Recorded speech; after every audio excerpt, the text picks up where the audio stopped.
Yo voy, doctor, señor presidente. Bueno, primero, presidente, ministro y compañeros, apreciados colegas, quiero pues sustentar un poco lo que el propio doctor Macías señalaba. Es que este es un debate político. Y en efecto, yo coincido plenamente en un debate político. Eh, Tanto así que el ministro ha hecho una extensa alabanza de su propio partido, cosa que registro y saludo además.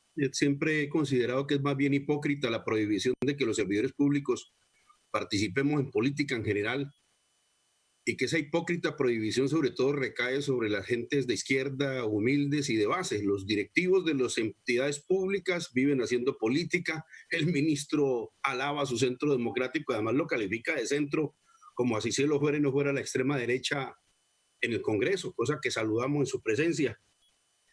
Es político también el ESMAD, cuando rompe un paro campesino.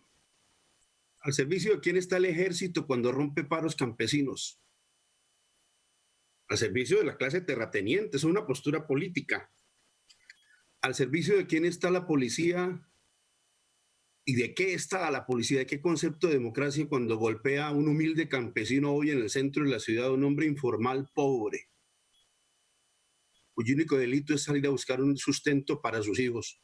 Un hombre miserabilizado, apaleado hoy por la fuerza pública en pleno centro de Bogotá, cosa que no solamente ha indignado las redes sociales, sino que realmente conmueve el alma. Quiero decir que este es un debate político y el mundo el universo de lo político, desde luego, debe ser abordado con mucha seriedad y con razones y con sustento. Segundo, yo tengo un matiz importante en relación con cuáles son las causas de la confrontación interna de la fuerza pública colombiana. Y quiero decir que saludo esa contradicción. Felicito a los sectores valientes de la fuerza pública, lo he dicho varias veces, que han denunciado estos hechos y sin los cuales seguramente sería muy difícil que el New York Times, que la revista Semana, que el periodismo investigativo tuviera la posibilidad de acceder a la información. Y es verdad, la tradición de la fuerza pública colombiana en general, como la de América Latina, su complexión política, el modo como se ha configurado, la forma como se articula el poder, da para que haya una lucha de fracciones de diversas naturalezas. Se ha dicho en varias oportunidades, tenemos una herencia de lucha de facciones del narcotráfico que atravesó la fuerza pública y el cartel de Medellín y el cartel de Cali y la ferocidad como disputaban rentas públicas y contratación, da para que haya una lucha de facciones. Pero no es a esa a la que yo me refiero precisamente a la que tiene que ver con el debate de guerra y paz, corrupción y manejo transparente, falsos positivos o no, porque pienso que allí hay un lugar muy importante al debate de democratización de la fuerza pública. Hay que decirlo con franqueza y con niveles de información que desde luego se hacen muy difíciles. Por eso el secretismo que tanto defiende el ministro, aunque diga no defenderlo, creo ver las orejas del lobo en las expresiones del ministro diciendo que no está por el secretismo, pero hay del que circule esa información. Y me parece, y quiero preguntarlo al final, si esto es un dicho para los periodistas de Semana, para los hombres y mujeres que se han dado las tareas de buscar estos anaqueles, de encontrar estos expedientes que tanto le han servido para ilustrarnos sobre lo que está pasando en este momento en el país.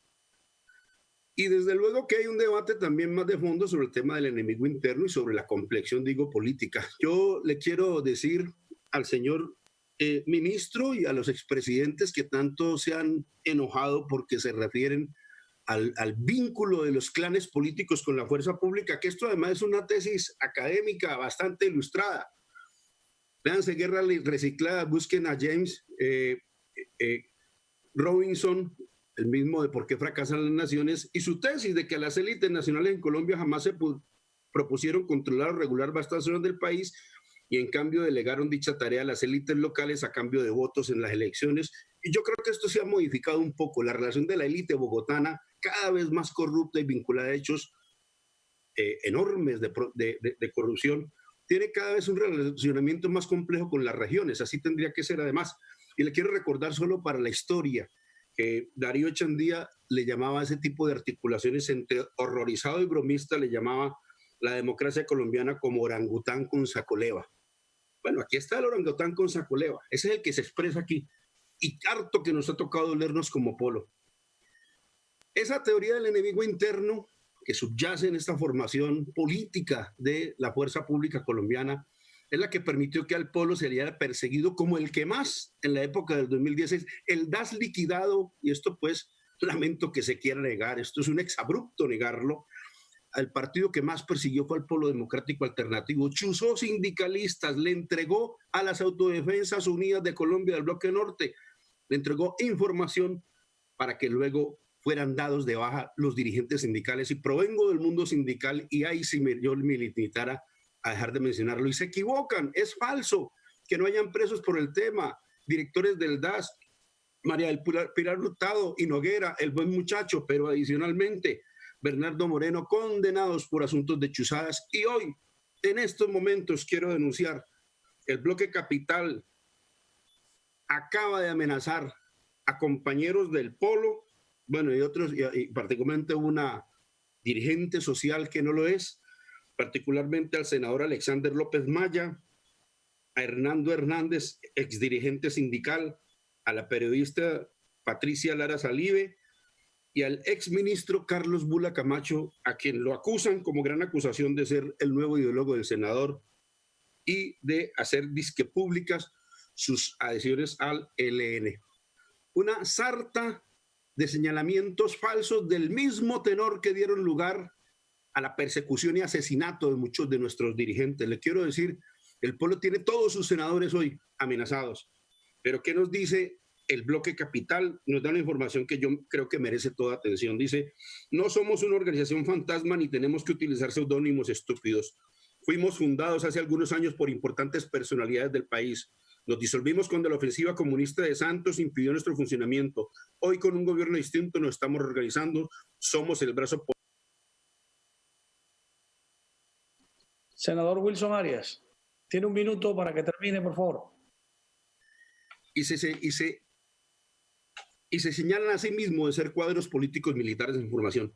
Finalmente, algo que me preocupa, y es que decía yo que las orejas del lobo de la amenaza contra quienes osen investigar estos hechos, lo creo escuchar por boca del ministro, quien además nos ha hecho un recuento de alguna normativa que no es verdad que sea solamente una normativa colombiana. Hay que decir que aparece en la letra del artículo 19 del Pacto Internacional de Derechos Humanos, de Derechos Civiles y Políticos, cuando plantea la Convención Americana de Derechos Humanos, cuyo artículo 13 defiende la libertad de buscar, recibir y difundir información de toda índole sin consideración de fronteras, y que ese derecho solamente podría ser limitado cuando se comprometan razones de seguridad nacional, orden público, salud pública o moral pública. Y quiero saber cuál de estos va a invocar el ministro para decir que no podemos tramitar y buscar la información que necesita Colombia exactamente en nombre